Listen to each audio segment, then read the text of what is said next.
एक चिंता ये है कि मथुरा में पानी की टंकी गिर गई, बिहार जी हाँ। में जो है पुल गिर रहा है, गुजरात में जगह-जगह सड़कों में गड्ढे हो रहे हैं, यूपी में सड़कों में गड्ढे हो जा रहे हैं, सड़क की सड़क जो धंसती जा रही है। यूपी में तो एक सरकारी बिल्डिंग थी जो अभी हैंडओवर भी नहीं हुई थी, ठीक है? बन गई थी, वो ये जो बारिश में गिर गई। इतना सब कुछ हो रहा है, लेकिन अखबारों से ये खबरें नदारद हैं। मतलब मानसून में आप ये खबरें नहीं देंगे, गर्मियों में आप हीट वेव की खबरें नहीं देंगे, तो आप करेंगे क्या? अखबार हैं किस लिए? किसी अखबार में कोई खबर देखिए नहीं दिख रही है इससे संबंधित। देखिए इसमें असल बड़ा सवाल जब खड़ा होता है, वो खड़ा होता है कि आखिर ये जो तथाकथित विकास है हम क्यों कर रहे हैं?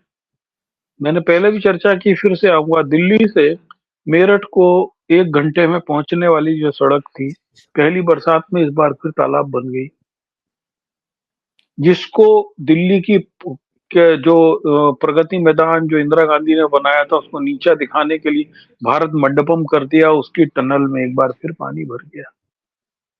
और ये पहली बार नहीं भरा है, जब से बना है तब से भर रहा है।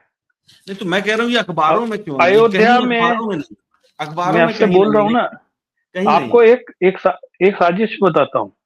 जी। आपने सबने देखा हो, अयोध्या में 6 इंजीनियर्स को सस्पेंड कर दिया और हम्म। बाद में एक न्यूज लिखी कि इस काम को करने वाली संस्था को एक नोटिस भेजा गया है, लेकिन चालाकी से उस गुजराती फर्म के नाम को छुपा दिया गया, जिसके मैनेजिंग डायरेक्टर का लड़का गुजरात में बीजेपी से एमएलए है। हम्म। खबर थी। ठीक है, तो हम्म। ये जितनी फर्म्स काम कर रही हैं पूरे हम्म। देश में, जो कंस्ट्रक्शन के ठेके ले रही हैं, आखिर गुजराती फर्म ही क्यों है? और दूसरी चीज है कि मैं अपने एक परिचित का उदाहरण दूंगा, वो रेलवे में इंजीनियर हैं। उनके यहाँ इतना बड़ा प्रेशर सुबह से रात तक आता है कि फला लाइन का तत्काल आप इलेक्ट्रिफिकेशन करो, फला लाइन को जल्दी से उस करो। 4-4 दिन के, 3-3 दिन के मेगा ब्लॉक लेने की बात तक कर देते हैं वो। और केवल किसके लिए? कि जिससे कि आप तत्काल ठेकेदार का पेमेंट कराओ, उसकी कोई सिक्योरिटी जांच ना हो, उसके हम्म। जो सिक्योरिटी नाम्स हो तो उसकी एक आउटसाइड एजेंसी उसकी जांच करती है ट्रैक्स की, उसको किए बगैर आप पेमेंट कराने की बात कर रहे हैं। फिर देखिए, जो कंस्ट्रक्शन है उसको विकास मान लेना इस सदी की सबसे बड़ी मूर्खता है। मैं आपको अपने यहाँ बुंदेलखंड का बता रहा हूँ। झांसी से खजुराहो इतनी अच्छी सड़क बन गई, लेकिन झांसी से खजुराहो सड़क पे जितने वाहन चलते हैं उससे 3 गुना गाय चलती है।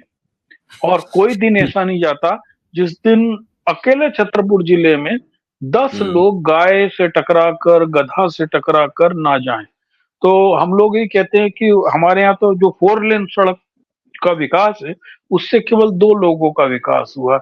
एक हुआ हड्डी के डॉक्टर का, क्योंकि खूब टांग तोड़ के लोग आ रहे हैं, और दूसरा विकास हुआ मोटरसाइकिल के मिस्त्री का, क्योंकि रोज मोटरसाइकिल टूट रही है तो वो वहां सुधरवाने जा रहे हैं। और गायों का बाकी भी तो किसी का विकास हुआ ना। नहीं नहीं, गायों का भी तो है। विकास हुआ, वो गायों का तो विकास हुआ, बेचारी, 4 लेन में चल पा आपको रही पता है, हैं। गाय गाय जो है, गाय तो होता क्या है, गाय बड़ी हम उसको दया आती है, आपको बताएं। यानी बुंदेलखंड में उनको अन्ना गाय कहते हैं, जो लोग होता है, जो वो अन्ना 1.5 लीटर चाहता 2 लीटर दूध देती है तो उसको वो लोग पकड़ के घर में रखते हैं, उसका सड़क पे छोड़ देते हैं। इस है। सीजन में जैसे बारिश होती है ना, उस बेचारी को बैठने को जगह नहीं होती है, तो जो पक्की सड़क होती है वो थोड़ी देर में सूख जाती है तो बैठ जाती है, उसको मक्खी नहीं लगती है, वो सड़क पे चलने नहीं आती है। बिल्कुल।